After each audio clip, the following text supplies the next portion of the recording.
With a social fund of £600 million to spend, Brussels-based Eurocrats have seen delegations from all corners of the community, but rarely one which totally transcends party politics.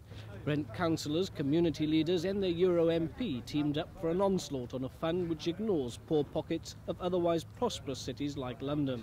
The Commission are, I think, an open door against which we must push.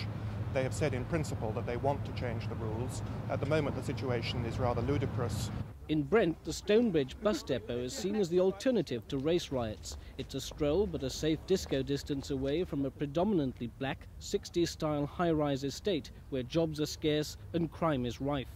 Brent Council and the GLC have found nearly £2 million to buy the depot, but cash is needed to convert it into workshops and sports and dance halls. To tap the EEC kitty, Leonard Johnson in Brussels has to convince the European community that his local community can run it.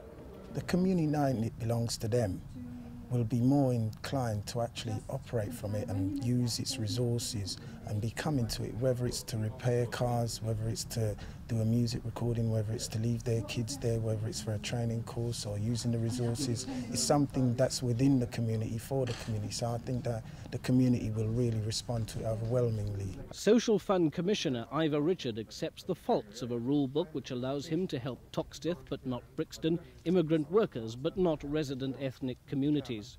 We're reviewing the Social Fund in the course of 1982, and one of the specific and major changes I want to make is to be able to produce Social Fund money and assistance and help to much smaller areas which may have greater problems, even if they're in an area which is deemed to be prosperous as a whole. With a day of negotiations over and another day ahead of them, the Brent delegation have already been given considerable hope that the EEC will pay their £68,000 training bill, even if they have to wait until September for a decision.